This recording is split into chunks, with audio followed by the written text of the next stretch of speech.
पहिल्यांदा ॲक्च्युली पुस्तकाचं नाव जेव्हा ज्ञानेश्वरांची आणि माझी त्यांनी जसं सांगितलं की 2 वर्षापासून आमची आत्ता ओळख झालेली आहे, त्यांची पुस्तकं मला आवडली. कारण त्यांची पुस्तकं मुळात कृत्रिम नाही आहेत. मला हे खूप मोठं वैशिष्ट्य वाटतं त्यांच्या पुस्तकाचं, की त्यांचं पुस्तक हे कृत्रिम नाही आहे. मातीशी जोडलेलं त्यांचं स्वतःची नाळ आहे आणि त्यांचे पाय इतक्या सगळ्या अचिव्हमेंट्स नंतरसुद्धा त्यांचे पाय जमिनीवरनं सुटलेले नाही आहेत. अजूनही ते मातीशी जोडले गेलेला माणूस आहे. आणि त्याच्यामुळे काय होतं की आपोआपच सामान्य माणसाची भाषा त्या पुस्तकात येऊ लागते. ती भाषा अजूनही तशीच आहे. आशेच्या गुंगीत लटकलेलं तारुण्य या पुस्तकाचं शीर्षक ऐकल्यानंतर मला सुरुवातीला असं वाटलं की हे काही ड्रग्ज किंवा नशा, व्यसन या विषयावरचं पुस्तक असावं की काय. पण तसं स्वतः ज्ञानेश्वर म्हणाले की प्रत्येक माणसाला कसलं ना कसलं व्यसन असतं. त्याला आशा खूप लहानपणीपासून दाखवलेली असते. जसं ते म्हणाले की चॉकलेट देतो तर तू हे काम कर. म्हणजे प्रत्येक माणसाला कुठल्या ना कुठल्या प्रकारचं आमिष दाखवलेलं असतं. आधी मला वाटलं पण की हे असं कसं नाव ठेवलं यांनी, पण हे खरं आहे. UPSC म्हणा, MPSC म्हणा, चार्टर्ड अकाउंटंट्स म्हणा, कुठल्याही प्रकारच्या परीक्षेसाठी उतरणारा आजचा तरुण हा आशेच्या गुंगीत लटकलेला तरुण आहे. हे अगदी खरं आहे. बरं, आता तुमची मानसिकता मी सांगते की कशी असते की जेव्हा आपण पहिल्या वर्षी कॉलेजमध्ये येतो, पहिल्या वर्षी कॉलेजमध्ये आल्यानंतर सगळं नवीन असतं, सगळं छान वाटत असतं. अगदी यांच्या पुस्तकात सांगितलेल्या UPSCच्या तरुणासारखं की त्याला वाटत असतं की पहिल्या अटेम्प्टमध्ये मी क्लिअर करणार. म्हणजे खूप मोठा कॉन्फिडन्स घेऊन तो गावाकडनं इथे आलेला असतो. तेच त्या पुस्तकामध्ये पुढे पुढे सांगितलं आहे की खूप मोठा आत्मविश्वास घेऊन हा मुलगा त्या कॅम्पसमध्ये किंवा पुण्यामध्ये पदार्पण करतो.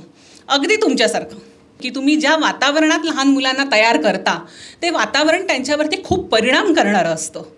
पण ते वातावरण म्हणजे तुम्ही त्यांना रोज अगदी म्हणजे खुपसल्यासारखं रोज तुम्ही त्यांना सुईनी खुपसू नाही शकत की तू कलेक्टर होणार.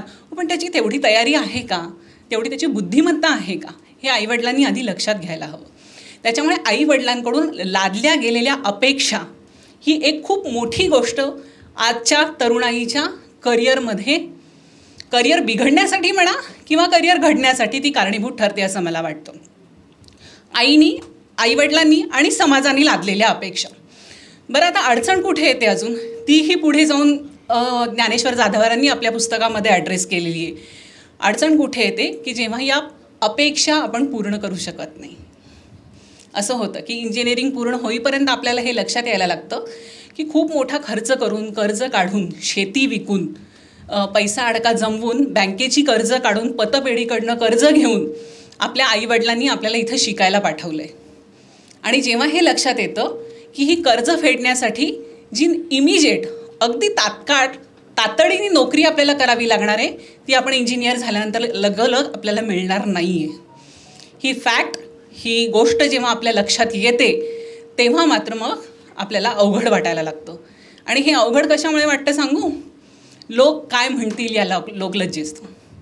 हा एक अजून भारतीयांचा खूप मोठा प्रॉब्लेम आहे की आपल्याला लोक काय म्हणतील या गोष्टीची आपल्याला सतत भीती वाटत राहते. जी गोष्ट ज्ञानेश्वर जाधवरांनी आपल्या पुस्तकामध्ये ॲड्रेस केली आहे की लोक काय म्हणतील ह्याच्यापेक्षा तुला काय वाटतंय, एक तरुण म्हणून तुला काय वाटतंय हे खूप जास्त महत्त्वाचं आहे. वेगवेगळ्या उदाहरणांमधनं ज्ञानेश्वर जाधवर आपल्या पुस्तकामधनं हे पटवून देतात की आपल्याला अंतर्मनामध्ये काय वाटतंय हे खूप जास्त महत्त्वाचं आहे. आपल्याकडे मी सांगते ना, ज्ञानेश्वर जाधवरांच्या पुस्तकामधनं म्हणा किंवा आत्ता झालेल्या सगळ्या चर्चेमधनं या दोन्ही विद्यार्थ्यांनी इतक्या सुंदर पद्धतीनं विश्लेषण केलं आहे पुस्तकाचं, म्हणजे मला कमाल वाटली की त्यांच्यापर्यंत या पद्धतीने पुस्तक पोचलं. तर आपला प्रॉब्लेम काय झाला आहे सांगू का, की ब्रिटिशांच्या नंतर अधिकार पदावरती किंवा एक ती लाल दिव्याची गाडी आणि एक केबिन याचा एक इतका जास्त आभा आपल्या बाजूला तयार झाली आहे की हे म्हणजे अल्टिमेट लाईफ. याच्या पलीकडे आयुष्य काही नसतं. एक व्हाईट कॉलर जॉब हे आपल्यासाठी सर्वस्व आहे. तर मला असं वाटतं की सगळ्यांनी आधी हा विचार केला पाहिजे की फक्त व्हाईट कॉलर जॉब म्हणजेच सर्वस्व असतं का. दुसरं, जसं मी आधी सांगितलं तुम्हाला की तुमच्याच असलेल्याच स्किल्समधनं असं एकच स्किल शोधून काढायला हवं की जे स्किल पुढे जाऊन तुम्हाला आयुष्यभर भाजी भाकरी देईल. छंद नाही म्हणते मी, फक्त एक असं स्किल शोधून काढायला हवं की जे तुम्हाला भाजी भाकरी देईल. मेन बाहेर निघाल्यानंतर आपली अडचण काय असते की आईवडील काय म्हणतील, लोक काय म्हणतील. आणि माझं आईवडिलांनी आता शिक्षण झालं, आईवडील म्हणाले की आता बस, आता आम्ही पैसा देणार नाही आहेत. त्यानंतर काय करायचं आहे? तर त्यानंतर सगळ्यात महत्त्वाचं म्हणजे मला माझी रोजीरोटी कमवायची. ही रोजीरोटी मी कुठल्या स्किलमधनं कमावणार आहे. तुम्ही जेव्हा इथनं बाहेर पडाल तेव्हा पहिले 6 महिने त्या नोकरीमध्ये काय केलं जाणार आहे हे तुम्ही आत्ता करायला जर सुरुवात केलीत तर तुमचं करिअर खूप जास्त चांगलं होऊ शकतं आणि तुमचे प्रॉस्पेक्ट चांगले होऊ शकतात. या पिढीसाठी पुढे जाऊन लागणारे स्किल्समध्ये सगळ्यात महत्त्वाचं स्किल म्हणजे कम्युनिकेशन स्किल असणार आहे. आणि हे आपल्याला करायला हवं. तुम्ही हो म्हणा नाही म्हणा, हे स्किल तुमच्याकडे असणं मस्ट आहे. मी जेव्हा कॉर्पोरेट्समध्ये ट्रेनिंग द्यायला जाते तेव्हा मला या सगळ्याचा अभाव जाणवतो. आणि म्हणून मी तुम्हाला सांगते की कम्युनिकेशन स्किल्स ही एक सगळ्यात महत्त्वाची गोष्ट आहे. दुसरी महत्त्वाची गोष्ट जी अगेन सरांच्या पुस्तकामध्ये आलेली आहे ती म्हणजे की तुम्हाला टीम्समध्ये काम करण्याची सवय असायला हवी. हे पुस्तक प्रचंड रिलेटेबल आहे.